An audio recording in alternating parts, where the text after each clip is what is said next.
Assalamualaikum warahmatullahi wabarakatuh. Perkenalkan, nama saya Diva Aulianisa dari program studi S1 Informatika angkatan 23 Universitas Muhammadiyah Banjarmasin dengan NIM 23552011100012. Kali ini saya akan menyampaikan materi yang telah saya dapatkan, yang saya rangkum dari pertemuan 1 sampai pertemuan terakhir dari mata kuliah sistem operasi. Jadi yang pertama itu saya akan menjelaskan apa aja sih yang saya pelajari dari sistem operasi ini.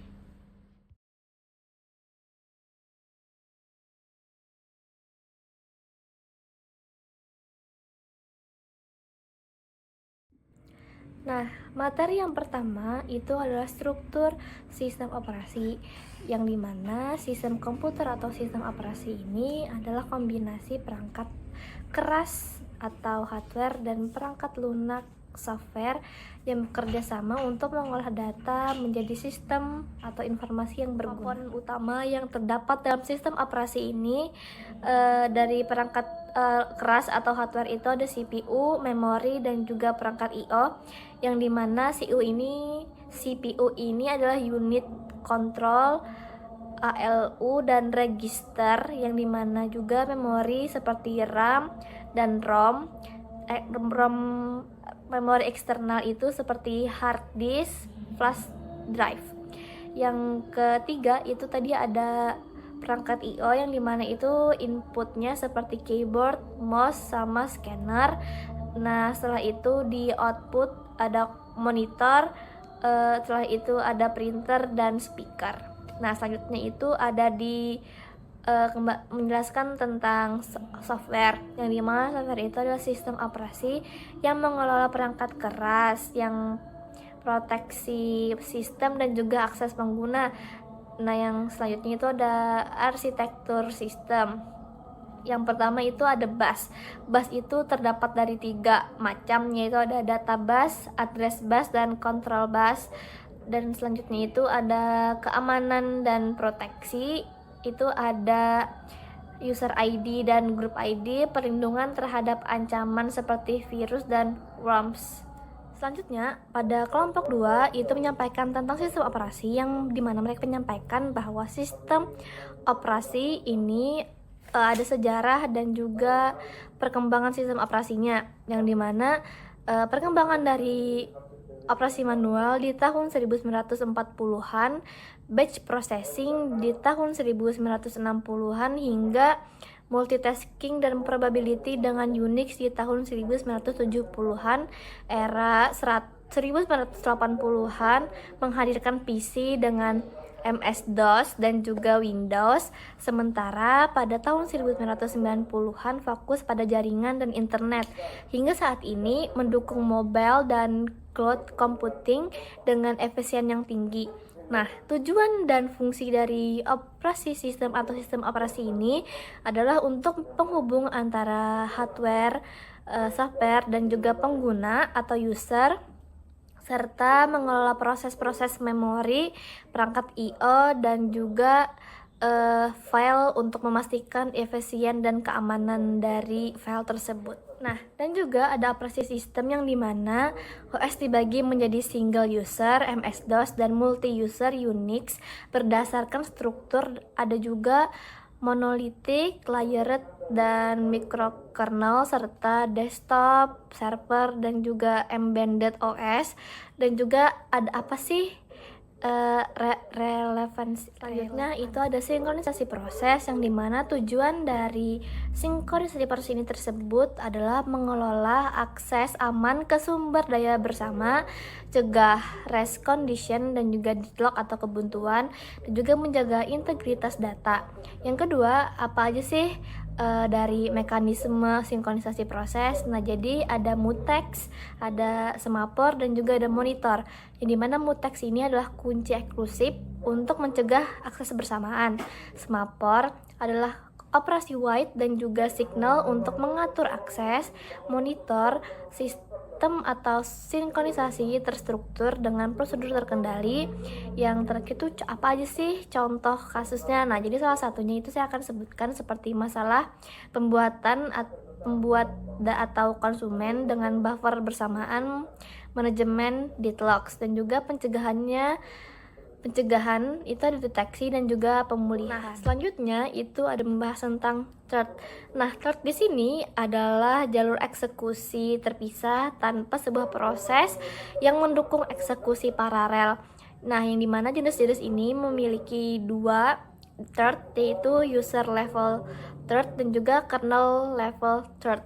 Yang dimana user level thread ini adalah dikelola pustaka di tingkat pengguna, sedangkan kernel level third itu dikelola kernel karena itu lebih stabil tapi beroverhead lebih tinggi daripada yang user level.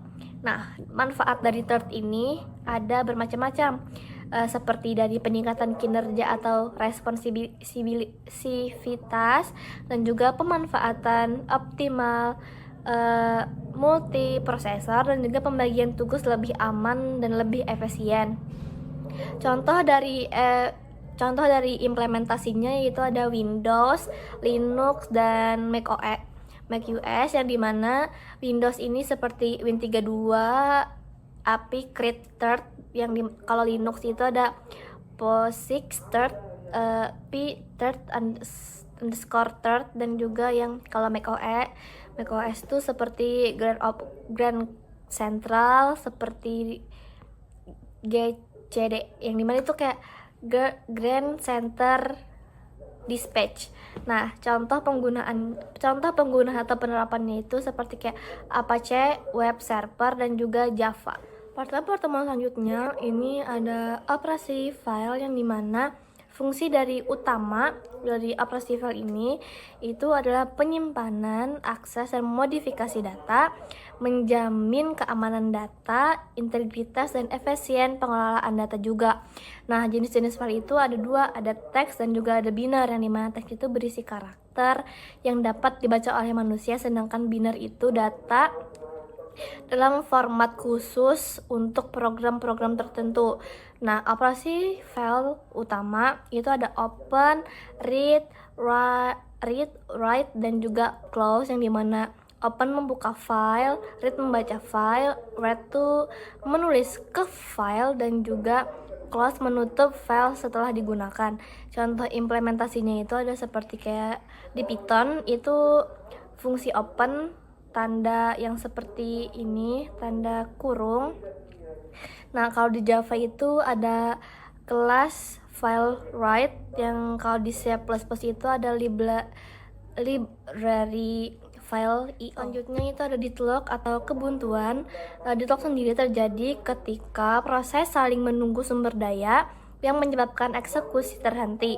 Nah, penyebab deadlock ini ada mutual exclusion, ada halt and wait, no preemption, dan juga ada circular wait, yang dimana mutual exclusion ini sumber daya eksklusif, dan halt and wait itu proses menahan sumber daya sambil menunggu dari yang lain, dan juga no preemption itu adalah sumber daya tidak bisa diambil paksa, dan juga ada circular wait, yang dimana rantai proses saling menunggu.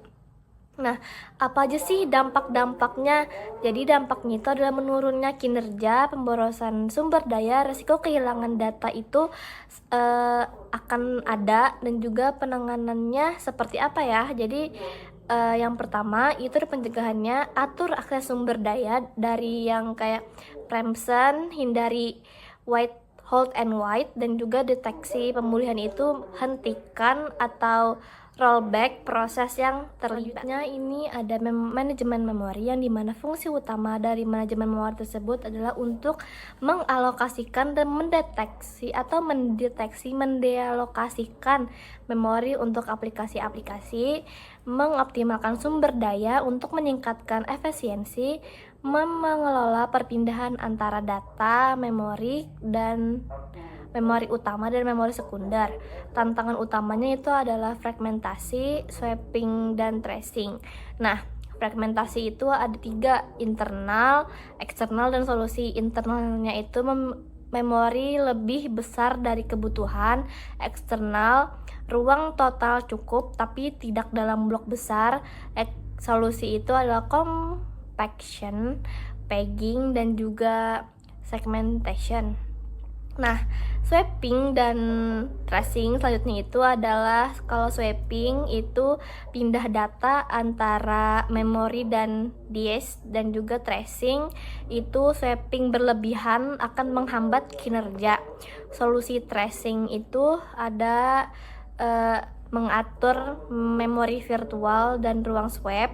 Yang kedua itu optimalkan jumlah proses yang berjalan dan juga gunakan algoritma penjadwalan yang efisien. Selanjutnya itu ada virtual memory. Virtual memory adalah teknik yang memperluas kapasitas memori fisik dengan menggunakan ruang hard disk. Data yang tidak aktif dipindahkan ke save file dan juga memungkinkan untuk menangani kelebihan beban RAM. Nah, fungsi utamanya dari virtual memory ini adalah menangani kelebihan beban RAM, bertindak sebagai cadangan memori, mengelola data sementara, dan patch swapping. Nah, teknik dan algoritmanya itu ada 2, ada daemon pegging dan juga ada patch replacement. Nah, jadi daemon pegging ini adalah halaman dimuat ke RAM pada saat diperlukan. Sedangkan patch replacement itu ada FIFO dan juga optimal dan juga LRU untuk mengurangi patch fault, yang dimana setelah itu ada alokasi frame, yang dimana itu ada 2 juga, ada equal allocation dan juga proportion allocation, yang dimana equal allocation ini pembagian yang sama untuk setiap proses, dan juga proportion allocation pembagian berdasarkan kebutuhan proses. Dan juga masalah tracing itu seperti terjadinya jika patch swapping terlalu sering dan mengurangi kinerja sistem. Selanjutnya itu ada virtual memory. Virtual memory adalah teknik yang memperluas kapasitas memori fisik dengan menggunakan ruang hard disk. Data yang tidak aktif dipindahkan ke save file dan juga memungkinkan untuk menangani kelebihan beban RAM. Nah, fungsi utamanya dari virtual memory ini adalah menangani kelebihan beban RAM, bertindak sebagai cadangan memori, mengelola data sementara, dan patch swapping. Nah, teknik dan algoritmanya itu ada 2, ada daemon pegging dan juga ada patch replacement. Nah, jadi daemon pegging ini adalah halaman dimuat ke RAM pada saat diperlukan. Sedangkan patch replacement itu ada FIFO dan juga optimal dan juga LRU untuk mengurangi patch fault, yang dimana setelah itu ada alokasi frame, yang dimana itu ada 2 juga, ada equal allocation dan juga proportion allocation, yang dimana equal allocation ini pembagian yang sama untuk setiap proses, dan juga proportion allocation pembagian berdasarkan kebutuhan proses. Dan juga masalah tracing itu seperti terjadinya jika patch swapping terlalu sering dan mengurangi kinerja sistem.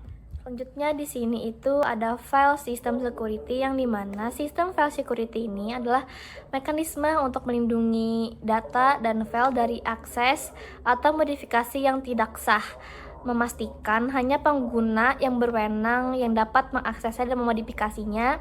Keamanan ini juga menjaga integritas, kerahasiaan, dan ketersediaan data, serta melindungi dari ancaman seperti malware dan juga peretasan data.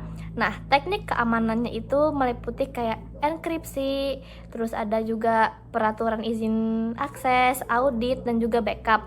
Metode autentifikasi seperti password, biometri, dan juga itu FA digunakan untuk memastikan akses yang aman. Contohnya implementasi itu seperti izin di Windows, Linux itu kayak, dan juga enkripsi dari BitLocker, File Vault, dan juga seperti kayak LUKS. Mungkin itu saja yang dapat saya sampaikan tentang materi-materi apa saja saya dapatkan.